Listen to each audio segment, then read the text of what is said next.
saat ini kita sedang berhadapan dengan pengacara Panglima Perang Simpson Mihai. Selamat pagi Pak Jakarias. Selamat pagi. Berkaitan dengan Undang-Undang Nomor 10 Tahun 1999 tentang mekarannya. Ya. Di sini ada aset dari pemerintah daerah Kabupaten Bengkayang pada waktu itu. Dan kemudian saat ini yang menjadi satu pertanyaan bagi kita semua bahwa tiba-tiba muncul nama Kim Loy. Kira-kira menurut komentar Bapak Jakarias sebagai Pak Jakarias sarjana hukum, sebagai pengacara Bapak Panglima Simpson Mihai. Ya, Pak. Ya.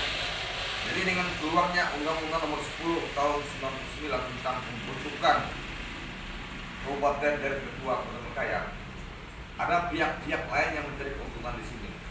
Salah satunya adalah Lin Kim Loy. Di mana letaknya bahwa dia mencari keuntungan di sini? Bahwa dengan adanya Undang-Undang Nomor 10, semua aset bergerak tidak bergerak yang ada di Kabupaten Sambas, di Kabupaten Bengkayang, yang ada di Singkawang itu adalah milik Bengkayang. Nah, pada saat pemekaran Bengkayang menjadi kabupaten, ada aset dinas peternakan yang di Jalan Yona Godang itu sebenarnya kembali ke Bengkayang. Tetapi pada saat sekarang ini dikuasai oleh pihak ketiga, yaitu Lin Kim Loy. Nah, artinya bahwa Lin Kim Loy itu menguasai aset Bener Bengkayang. Nah, di sinilah banyak terlibatan dari para pejabat, baik pejabat yang ada di Singkawang maupun ada yang di Sambas. Barangkali juga ada yang di Bengkayang terlibat terhadap pengelolaan yang dilakukan oleh Lin Kim Loy di tanah itu. Karena aset itulah milik provinsi. Dengan adanya pemekaran Bengkayang, seharusnya tanah itu kembali ke Bengkayang, bukan ke Lin Kim Loy. Nah, sekarang tanah yang sejumlah seluas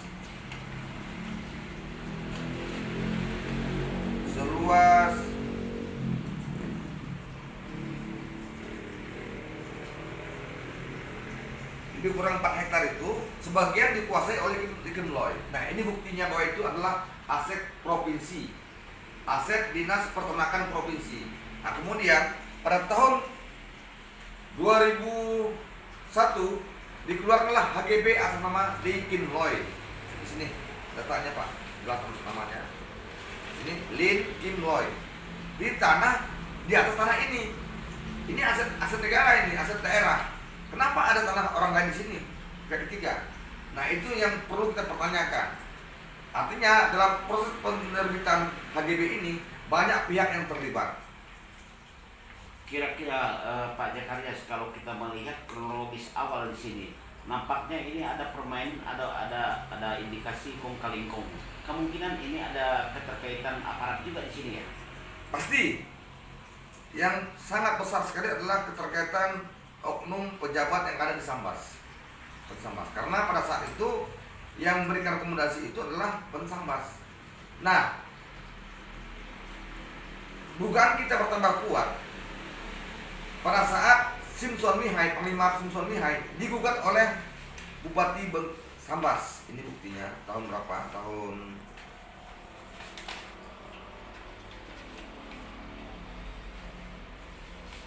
dulu.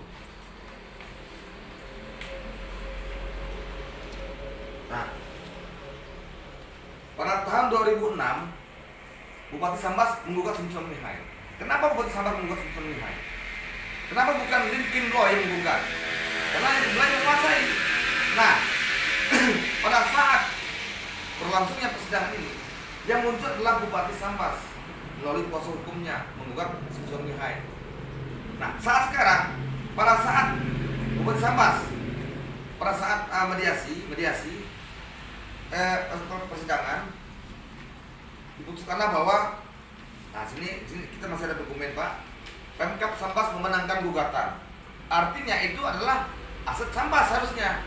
Tapi kenapa Lin Kim Loy tetap menguasai? Itu yang menjadi pertanyaan. Ada hal yang tersembunyi dalam gugatan tersebut. Bupati Sambas menggugat Simpson Mihai, paling Simpson Mihai. Setelah dia menang, dikuasai oleh Dikim Loy berdasarkan surat HGB tadi. Ya, HGB yang ini. Jadi gugatan itu hanya formalitas saja untuk menyembunyikan keberadaan Dikim Loy di atas tanah tersebut. Baik Pak pengacara. Di sini kan kalau kita lihat di sini kan kok Bupati Sambas yang menggugat, seharusnya kan Bupati Singkawang Pak.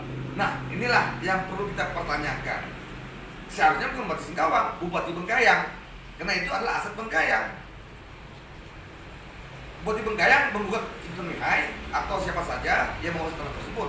Tapi suruh sini berbalik, Bupati Sambas yang menggugat Simpson Mihai. Dia untuk menutupi keberadaan Dikim Loy di atas tanah itu. Itu yang kita duga Pak. Dugaan kita bahwa gugatan Bupati Sambas itu untuk menutupi keberadaan Dikim Loy di atas tanah tersebut. Karena proses memperoleh tanah ini itu syarat dengan KKN.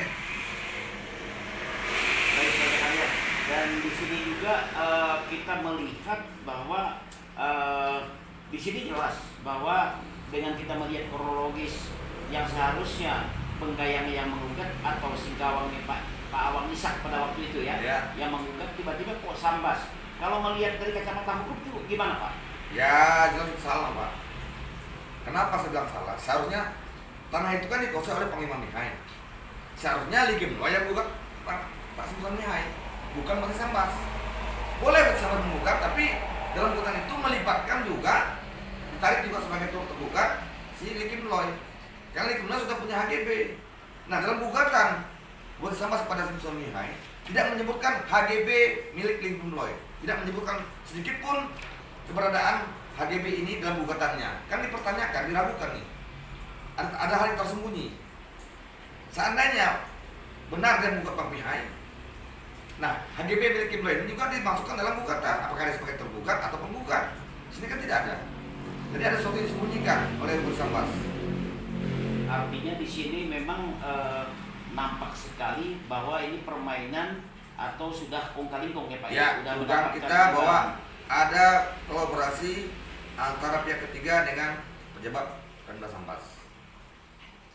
Baik Pak. Kira-kira nanti langkah ke depan gimana Pak? Yang harus kita laporkan ke KPK Pak. Ini aset negara. Aset negara ini harus kita kembalikan ke negara. Berapa kerugian negara di situ? Kalau kita hitung per hektar aja 1 juta, dikalikan 4 hektar. Berapa kerugian negara di situ? Kita kembalikan, kita laporkan ke KPK. Supaya KPK menelusuri kenapa bisa timbulnya HGB ini. Nah, kenapa Sambas yang menggugat Panglima Simpson Mihai, bukan si Dikim Loy. Nah, kenapa juga setelah menangnya Bupati Sambas yang menguasai justru Dikim Loy, bukan Pemda Sambas. Nah, itu Pak. Itu Pak ya. Ya. Kira-kira Pak mungkin ada tambahan lagi sedikit Pak. Seiring dengan kalau kita melihat bahwa ini masuk dalam kategori manipulasi data gitu Pak ya. Bisa jadi Pak ya. Gimana pendapat? Jadi sebenarnya yang harus kurang itu adalah Pemda Bengkayang.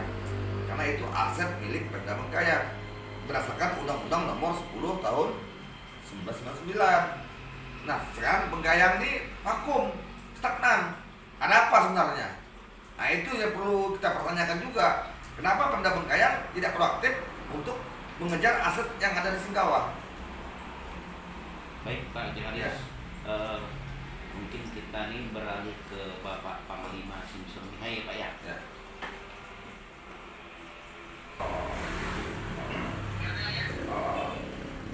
Yang pertama-tama bahwa tanah itu ada sebuah kantor peninggalan peternakan.